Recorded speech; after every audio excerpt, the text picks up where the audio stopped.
தாய் தமிழ் உறவுகள் அனைவருக்கும் அன்பு வணக்கம். இன்னைக்கு நம்ம எதை பத்தி பார்க்க போறோம் அப்படின்னா, தமிழக வெற்றி கழகத்தினுடைய அப்படிலாம் சொல்லக்கூடாது. தற்கூரிகளுடைய 2வது மாநில மாநாடு மதுரையில ரொம்ப சிறப்பா நடைபெற்றுட்டு இருக்கு. அந்த மாநாட்டுல இந்த அணில்கள் செய்த சம்பவங்களையும், அங்க குடுத்த அந்த அட்ராசிட்டிய தான் இன்னைக்கு நம்ம இந்த காணொளியில முழுமையாக பார்க்க போறோம். ஒரு மாநாடுனா எப்படி இருக்கணும் அப்படின்னு கடந்த காலத்துல எத்தனையோ மாநாடுகள நம்ம பார்த்திருப்போம். திமுக ஒரு மாநாடு போட்டிருக்கலாம், அதிமுக ஒரு மாநாடு போட்டிருக்கலாம், காங்கிரஸ், பாஜகன்னு பல மாநாடுகள், பல கட்சிகள் போட்டிருக்கலாம்.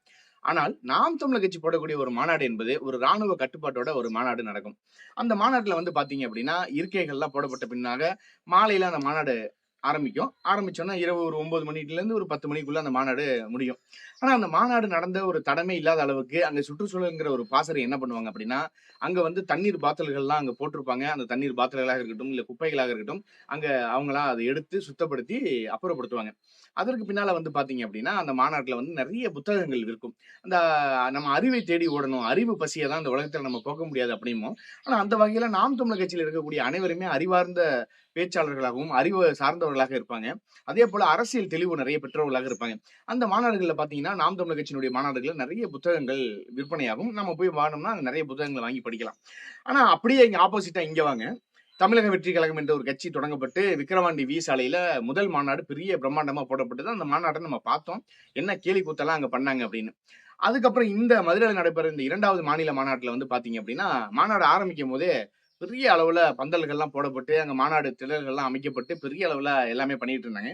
திடீர்னு ஒரு தகவல் வந்தது. மாநாடுகளுக்கு இருக்கைகள வந்து தமிழ்நாட்டில் இருக்கக்கூடிய ஒப்பந்ததாரர்கள் குடுக்க மாட்டேன்னு சொல்ட்டாங்க. அதனால உடனடியாக விஜய் அவர்கள் செய்த அதிரடி மாற்றம் என்ன தெரியுமா? கேரளாவில இருந்து இறக்குமதி செய்யப்பட்டார் அப்படின்னு. கடந்த விக்கிரவாண்டி சாலையில நடைபெற்ற அந்த மாநாட்டுல பார்த்தோம். அந்த பிளாஸ்டிக் நாற்காலிகள் எல்லாத்தையும் உடைச்சு சுக்குநூறாக்கி, இந்த அணில் குட்டிகள்லாம் உள்ள பூந்து விளையாடுனத நம்ம பார்த்தோம். அதற்கு பின்னால இந்த மாநாட்டுல தமிழ்நாட்டுல இருக்கிற ஒப்பந்ததாரர்கள், "நாங்கலாம் குடுக்க மாட்டோம்ப்பா சேர்லாம். உங்களுக்கு வேணா வேற எங்கேயாவது போய் வாங்கிக்கோங்க. நாங்க உங்களுக்கு வாடகைக்கு விடுவோம். நீங்க அந்த சேர உடைச்சு தூள் தூளாக்கி போட்டு போயிடுவீங்க. நாங்க என்ன பண்றது?" அப்படிங்கிற ஒரு பாணியில ஒப்பந்ததாரர்கள் யாருமே அவங்களுக்கு சேர் குடுக்கல. உடனே கேரளாவுல இருந்து தளபதி அவர்கள் இறக்குமதி செய்யப்பட்டு சேர்கள் எல்லாம் இங்க போட்டிருக்காங்க. அது மட்டும் இல்லாம இந்த மாநாட்டுல 5,00,000 தண்ணீர் பாட்டில்கள் நாங்க வந்து வச்சிருக்கோம். நெறைய டேங்கர் லாரிகள்ல தண்ணீர் கொண்டு வந்து வச்சிருக்கோம். பெண்களுக்கு தனியான கழிப்பறைகள், ஆண்களுக்கு தனியான கழிப்பறைகள்லாம் வச்சிருக்கோம் அப்படின்னு சொன்னாங்க. ஆனா காலையில பார்த்த உடனே நமக்கு என்ன தோணியிருக்கும்? பரவால்ல. ஓரளவுக்கு மாநாட வந்து நல்லா சிறப்பா இங்க ஏற்பாடு பண்ணியிருக்காங்க. பரவால்ல. தண்ணீர் ஏற்பாடு பண்ணியிருக்காங்க. அங்க வந்து கழிவறைகள் ஏற்பாடு பண்ணியிருக்காங்க. வரவங்களுக்கு வந்து நாற்காலிகள்லாம் ஏற்பாடு பண்ணியிருக்காங்க. பாதுகாப்பு தடுப்பு வேலிகள்லாம் பண்ணியிருக்காங்க. இதெல்லாம் நம்ம பார்த்தோம். இதுல குறிப்பா ஒரு விஷயம் பார்த்தீங்கன்னா, மாநாடு வந்து வியாழக்கிழமை இன்னைக்கு தான் அப்படின்னாலும், ஆனா நேத்துல இருந்தே அங்க கூட்டங்கள் கூட ஆரம்பிச்சிருச்சு. அது மட்டும் இல்லாம நேத்து அங்க 100 அடி உயரத்துல ஒரு கொடி கம்பம் வந்து நம்மளே பார்த்திருப்போம். அந்த கொடி கம்பத்த ஏத்தும்போதே சகுனம் சரியில்ல. டக்குன்னு கொடி மரம் கீழ விழுந்து, ஒரு இனோவா கார் மேல விழுந்தது. அந்த கார் வந்து நொறுங்கி போன காட்சிகள நம்ம பார்த்தோம். அதற்கு பின்னால வந்து பார்த்தீங்கன்னா, இந்த லைட் எல்லாம் வச்சிருப்பாங்க. இந்த எல்இடி லைட்டுகள்லாம் வச்சிருப்பாங்க. அந்த லைட் எல்லாம் வைக்கும்போது, அங்க ஒரு லைட் கம்பம் கீழ விழுந்து சுக்குநூறா உடைஞ்சத நம்ம பார்த்திருப்போம். என்னய்யா காலையில தான் யாகம்லாம் நடத்துறீங்க. அதுவும் ராம்ப் வாக் விஜய் அவர்கள் போற இடத்துல யாகம்லாம் நடத்தி தண்ணியெல்லாம் தெளிச்சுட்டு போனீங்க. அதுக்குள்ள என்னன்னா இப்படி ஆரம்பமே இப்படி இருக்கப்பா அப்படின்னு பார்க்கும்போது, கூட்டம் கூட்டமா வர ஆரம்பிச்சவங்க, நாங்க யாருக்காக வந்திருக்கோம் தெரியுமா? தளபதிக்காக வந்திருக்கோங்க. அங்க ஒரு பொண்ணு பேசுது. நாங்க யாருக்காக வந்திருக்கோம் தெரியுமா? தளபதிக்காக வந்திருக்கோம். நாங்க குடும்பத்தோட வந்துட்டோம். தளபதி தான் எங்களுக்கு. தளபதி வந்து தரிசனம் குடுத்தா போதும். நாங்க தளபதிக்காக என்ன வேணாலும் பண்ணுவோம். நாங்க மொத நாளே வந்துட்டோம். இங்க இடம் கிடைக்காது. நாங்க வந்து இங்க பண்ண போறோம். நான் வந்து அட்வொகேட் ஆகப் போறேன். ஏன் தெரியுமா? தமிழக வெற்றி கழகத்துல சேர்றதுக்காக நான் அட்வொகேட் ஆகப் போறேன்னு ஒரு பெண் பேசுறத பார்க்கும்போதெல்லாம், எந்த அளவுக்கு ஒரு அரசியல் அறிவில்லாம இவங்கலாம் இருக்காங்க அப்படிங்கிறத பார்க்க முடியுது. தளபதி தான் எல்லாமே எங்களுக்குலாம். தளபதி இருந்தாலே போதும். அவர் தூரமா நின்னு எனக்கு தரிசனம் கொடுத்தாலே போதுங்க. நான் அப்படியே ஒரு 10 வருஷம் கூட நான் நினைச்சிட்டே இருந்துருவேன். ஃபியூச்சர்ல லா படிக்கிறதே கட்சியில சேரணுன்றதுக்காக தான். விஜய் அவர்களுக்காகவே தான் நான் லா படிக்கிறேனே. இப்ப அதுக்கடுத்து வந்து பாத்தீங்கன்னா, சரி விடிஞ்சிருச்சு. இன்னைக்கு மாநாடு நடக்க போகுது அப்படின்னு பார்க்கும்போது, காலையில செய்திய தொறந்த உடனே என்ன வருதுன்னா, திருப்பரங்குன்றம் கோயிலுக்கு போன தமிழக வெற்றி கழகத்தினர் மது பாட்டில்களோட போயிருக்காங்க. அங்க இருந்த காவலர்கள் சோதனை பண்ணி அந்த மது பாட்டில்கள தூக்கி போட்டுருக்காங்கங்கிற செய்திகள பார்க்கும்போது ரொம்ப வருத்தமா இருக்கு. என்ன ஒரு கோவிலுக்கு சாமி கும்பிட போறோம். அந்த இடத்துல கூடவா மது பாட்டில கொண்டு போவீங்க? அப்படிங்கிற மாதிரி தான் இருக்கு. அது மட்டும் இல்லாம இந்த மாநாடு திடல்கள் முழுக்க மது பாட்டில்களாக குமிஞ்சு கிடக்கு. அது நம்ம அந்த செய்திகள்ல பார்க்கும்போது இவ்வளவு வருத்தமா இருக்கு. அது எப்புட்றா? மாநாடு நடக்கிறத சுத்தி இருக்கக்கூடிய 15 டாஸ்மாக் கடைகள நாங்க மூடிட்டோம். அப்புறம் எப்படிதான் இங்க மது பாட்டில் வருதுன்னா, பக்கத்து ஊர்ல போய் இவங்க மதுபானத்த வாங்கியிருக்காய்ங்க. அது மட்டும் இல்லாம அங்க போய் என்ன பண்ணியிருக்காய்ங்க, கியூஆர் ஸ்கேன் வந்து ஒர்க் ஆவல அப்படின்னு சொல்லி சண்டை போட்டுருக்காய்ங்க. அங்க திடீர்னு வந்த காவல்துறைய பார்த்துட்டு பயந்து ஓடி போய் தெரிச்சு ஓடுறாய்ங்க தலைதெறிக்க. டேய் என்னடா நடக்குது இங்க அப்படின்னு. திரும்ப நம்ம மாநாட்டுக்குள்ள வந்தோம்னு வச்சுங்களேன், இந்த ராம்ப் வாக் விஜய் நடந்து போறாருல்ல, அதுல பாத்தீங்கன்னா அந்த கம்பி எல்லாம் இருக்கு பாருங்க. அதுல கிரீஸ் தடவிட்டு இருக்காய்ங்க. எதுக்குடா கிரீஸை தடவுறாங்கன்னா அணில்கள் வந்து அந்த கம்பியை பிடிச்சி மேல ஏறிடும், அதனால கிரீஸ் தடவுறாங்கிறாங்க. அட பாவிகளா, டேய் உங்களெல்லாம் பார்த்தா எங்களுக்கு சிரிப்பா தாண்டா வருது. அது மட்டும் இல்லாம அங்க ஒரு பனைமரம் இருக்கு. அந்த பனைமரத்து மேல இவங்க ஏறிடக்கூடாதுன்னு அந்த பனைமரத்தை சுற்றி ஒரு தகரத்தை வந்து கட்டி வச்சிருக்காங்க. என்ன காரணம்னா அணில் வந்து மரத்து மேல ஏறிடக்கூடாது அப்படிங்கிறாங்க. என்னடா இது கொடுமையா இருக்கு. டேய் பாவண்டா, அங்க இருக்கிற பவுன்சர்ட்ட போய் ஒருத்தன் சண்டை போறான். ஏய் நீ என்னைக்கு வந்த? நான் என்னைக்கு வந்தேன் தெரியுமா? சின்ன வயசுல இருந்து நான் தளபதியோட ஃபேன். என்ன நீ உள்ள விட மாட்டியா? என்ன எப்படி நீ உள்ள விட மாட்டேன்னு சொல்லலாம். இதெல்லாம் சரியில்லை. நீ பவுன்சர்னா பெரிய ஆளா? நீ எங்க இருந்து வந்திருக்க? நாங்கெல்லாம் தளபதியோட தீவிர வெறியர்கள், எங்களெல்லாம் உள்ள விடணுங்கிறான். இன்னொருத்தவன் 5 வயசு குழந்தை ஓட்டுற சைக்கிள்ல வரானா திருச்சியில இருந்து. என்னடான்னு கேட்டா கவனத்தை ஈர்க்கணும். நாங்க கவனத்தை ஈர்க்க போறோம். ஏன்னா எங்க தளபதி 5 வயசு குழந்தை சைக்கிளை நான் ஓட்டிட்டு திருச்சியில இருந்து 3 நாளா வந்திருக்கேன். எங்க தளபதி இதை பார்த்துட்டு அந்த மேடையில கூப்பிட்டு வச்சு என்ன பாராட்டணும் அப்படிங்கிறான். எடப்பா ஷே, இதெல்லாம் நடக்குதுன்னு கேட்டா எதை பேசுறது எதை விடுறதுனே தெரியலங்க. அந்த அளவுக்கு இவங்க அட்ராசிட்டி பண்ணி வச்சிருக்கீங்க. இது ஒரு புறம் இருந்தாலும் இன்னொரு பக்கம் மீம்ஸ் வருது. இதுவே எங்க தளபதி மட்டும் நேற்று களத்துல இருந்திருந்தாருன்னா அந்த கொடிக்கம்ப கீழே விழுவும் போது மெர்சல் படத்துல வர மாதிரி பெரிய கருப்பா அப்படின்னு சொல்லி ஒரு கைத்தை போட்டு தலைவர் அப்படியே அந்த கொடிக்கம்பத்தை புடிச்சு திரும்ப நட்டு வச்சிருப்பாரு. இதெல்லாம் யாருக்குங்க உங்களுக்கு தெரிய போகுது அப்படின்னா. சரி இதெல்லாம் இருக்கட்டும், திடீர்னு ஒரு ஆள் உள்ள வந்து பேசுறாரு. எங்க தளபதினா கில்லி, நாங்க போட போறோம்டா மல்லி, அல்லி சல்லின்னு சொல்லிட்டு என்னென்னமோ பேசுறாரு. டிஆர் உடைய ஜெராக்ஸ் மாரி இருக்காரு. சரி மினி பட்ஜெட் டிஆரா இருப்பாரோ, என்னதான் பேசுறாருன்னு பார்த்தா இதை திருப்பாச்சிங்கிறாரு, சிவகாசிங்கிறாரு, திண்டுக்கலுக்கு தேவை புட்டுங்கிறாரு, கேரளாவுக்கு தேவை புட்டுங்கிறாரு, திருப்பதியில கொடுப்பாங்க லட்டுங்கிறாரு, நாங்க எதிர்கட்சிக்கு வைக்க போறோம் குட்டுங்கிறாரு. என்னமோ ஒண்ணும் புரியலங்க. என்னென்னமோ பேசுறாங்க. என்னடா இது இப்படியாடா ஒரு மாநாடெல்லாம் நடத்துவீங்க? ஏன்டா இப்படி பாடா படுத்துறீங்க? இல்லை மாலை தானடா மாநாடு. இப்ப ஒரு உதாரணம் சொல்லணும்னா மத்த எல்லா கட்சிகளும் ஒரு மாநாடுன்னு போட்டாங்கன்னா எப்ப போடுவாங்கன்னா மாலை ஒரு 5 மணிக்கு மாநாடு ஆரம்பித்து இரவு ஒரு 10 மணிக்கு முடிப்பாங்க. ஆனா விஜயனுடைய மாநாடு எப்போதுமே பாத்தீங்கன்னா பகல் 3 மணிக்கு ஆரம்பித்து 7 மணிக்கெல்லாம் முடிக்கக்கூடிய ஒரு மாநாடா இருக்கு. கடந்த காலத்துல சவுக்கு சங்கர் கூட சொல்லியிருந்தாரு, 6 மணிக்கு மேல ஆட்டோ ஓடாது பாஸ், 6 மணிக்கு மேல விஜய் அவர்கள் வெளியிலேயே வரமாட்டார் பாஸ் அப்படிங்கிற மாதிரி. விஜய்க்கு வந்து கையெல்லாம் நடிக்கிறோம், 6 மணிக்கு மேல அவரால் வந்து ஸ்டெடியா இருக்க முடியாது, அவருக்கு ஏதோ ஒரு பிரச்சனை இருக்கு, ஏதோ ஒண்ணு போட்டாதான் தலைமை கொஞ்சம் ஸ்டெடியா இருப்பாப்புல 6 மணிக்கு மேல, அதனால 6 மணிக்குள்ள இந்த மாநாட்டை முடிக்கணும் அப்படின்னு பல விதங்களா அங்க தீவிரப்படுத்திட்டு இருக்காங்க.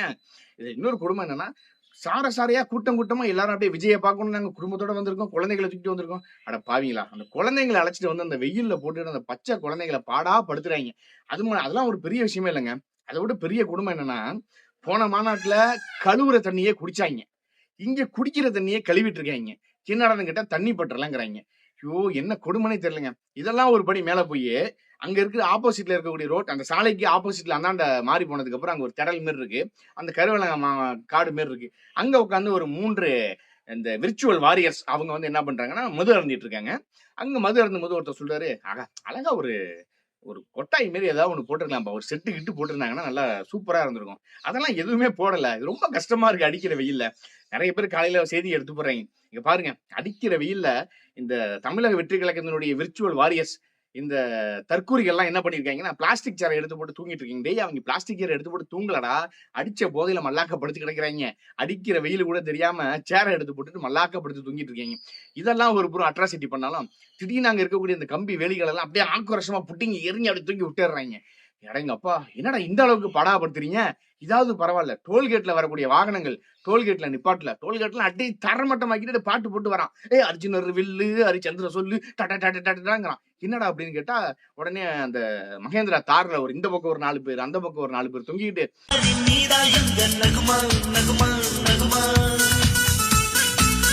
பாத்தியா நாங்க தளபதி தளபதி டிவிக்கே அப்படின்னு கத்திட்டு போறீங்க. ஏன்டா அவ்வளவு பெரிய கூட்டத்துல போய் டிவி தான் கூட ஏதாவது ஒரு வருமானமாவும், நீங்க டிவிக்குன்னு கத்திட்டு போய் டிவிக்கு போறீங்களாடா டேய், ஏன்டா இப்படி படாப்படுத்துறீங்கிற மாதிரி தான் இருக்கு. அந்த இடத்துல வந்து பாத்தீங்கன்னா ஒரு சுவாரஸ்யமான விஷயம் என்னன்னா உங்களுடைய கொள்கை என்ன, உங்களுடைய கோட்பாடு என்ன, உங்களுடைய சித்தாந்தம் என்ன, அதுதானே நம்ம பேசணும். அந்த மாநாட்டுல வந்தவங்க என்ன பண்றாங்கன்னா சீமான் ஒளிக சீமான் ஒளிக சீமான் ஒளிக. இதுக்கான மாநாட்டுக்கு வந்தீங்க?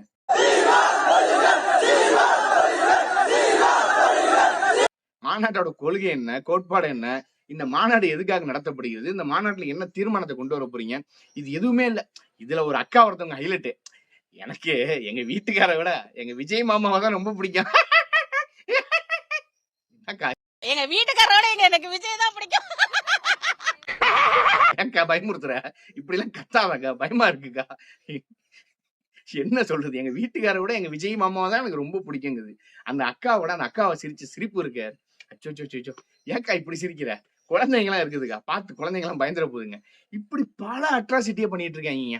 இதுல கொடுமை என்னன்னா, அந்த மின் கம்பங்கள்லாம் அமைச்சிருப்பாங்கல்ல, அந்த மின் கம்பங்களுக்கு மேல ஏறி நிக்கிறானுங்க. அங்க வரக்கூடிய தொண்டர்களுக்கு வந்து வெயிலின் தாக்கம் அதிகமா இருக்கிறதுனால தண்ணீர் குடுக்க முடியல. அந்த டாடா ஏஸ் இருக்குல்ல, அந்த குட்டி யானை வாகனம். அதுல உட்கார்ந்துகிட்டு அப்படியே அந்த கூல் ட்ரிங்க்ஸ் பாட்டில அப்படியே தூக்கி விட்டேறான். இந்தா பிடிச்சு டேக் இட், டேக் இட் அப்படின்னு. இதெல்லாம் அவமானமா இல்ல? வெட்கமா இல்ல? ஒரு மனிதர்களை மனிதனாக நடத்த முடியல. அந்த மாநாட்டுல அவ்வளவு லட்சம் பேர் வந்திருக்காங்க. அவர்களுடைய பாதுகாப்பை உறுதி செய்ய முடியல. வெயிலினுடைய தாக்கம் 3 மணிக்கு மாநாடுனா, ஒரு 2 மணிக்கு அங்க வந்திருந்தா கூட போதும். காலையில இருந்து வந்து அந்த தொண்டர்கள் அங்க நிக்கும்போது, இது யார் மேல இந்த தவறு நம்ம சொல்லுவது? விஜய் ஒரு கட்சியினுடைய தலைவர். அவரு அழகா கேரவன்லாம் புக் பண்ணியிருக்காரு. அவருக்கு கேரவன் இருக்கு. அவருக்கு ஏறுனா ஃப்ளைட், இறங்குனா ஃப்ளைட். நேரா வந்து கேரவன்ல வருவாரு. அவருடைய மேடையில கூட பாத்தீங்கன்னா, அவருக்கு குளிரூட்டப்பட்ட சாதனங்கள்லாம் வைத்து, குளிரூட்டிகள்லாம் வைத்து, அவர் நல்லா குளு குளுன்னு இருப்பாரு. ஆனா இந்த தொண்டர்கள் எவ்வளவு பெரிய கஷ்டப்படுறாங்க, எவ்வளவு பெரிய முட்டாள்களாக இருக்காங்க. இன்னைக்கு எக்ஸ்தலம் முழுக்க பாத்தீங்கன்னா, தற்கூரிகள் மாநாடு அப்படின்னு சொல்லி ட்ரெண்ட் பண்ணிட்டு இருக்கான். இது உண்மையாவே தற்கூரிகள் மாநாடு தாங்க. அந்த அளவுக்கு அட்ராசிட்டி பண்றான். மாநாடு திடல்கள் முழுக்க மதுபாட்டில்கள். கோவிலுக்கு போனா மதுபாட்டில கொண்டு போறது. டாஸ்மாக் கடையில போய் சண்டை போடுறான்.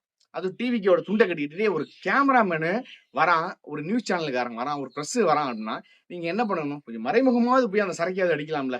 அதை கூட அடிக்காம வெட்ட வெளியில உட்காந்து டிவிக்கேன்னு கத்துறான், தளபதினு கத்துறான். கொள்கை என்னன்னா அப்படி திருச்சி ஓடுறான். கொள்கையும் இல்ல, ஒரு மண்ணாங்கட்டியும் இல்ல.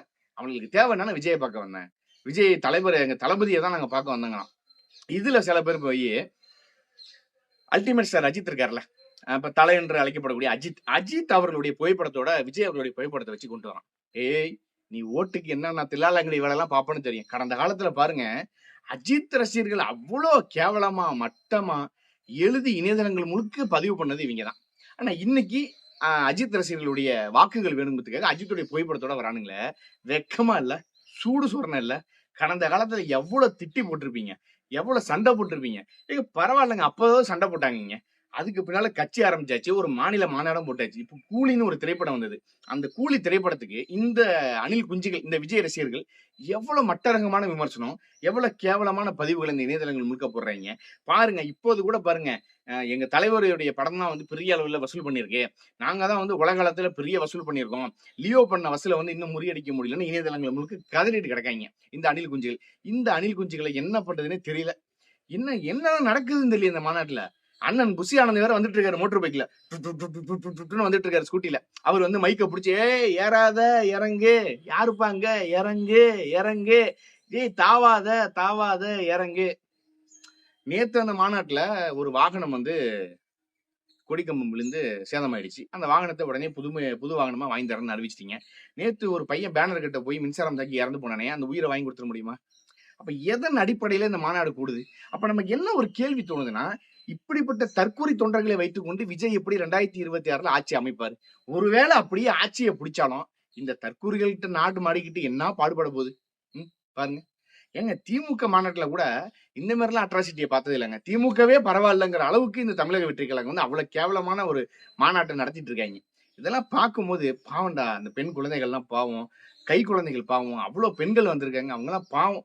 பெண்களுடைய கழிவறையை கூட விட்டு வைக்கல இந்த தற்கூரி பாய்ஸ், இந்த அணில் குஞ்சுகள். அந்த கழிவறையிலயும் போயிட்டாங்க. பெண்களுக்காக போடப்பட்ட இருக்கை தனியா இருக்கு, அந்த இருக்கையில போய் உட்காந்துட்டாங்க.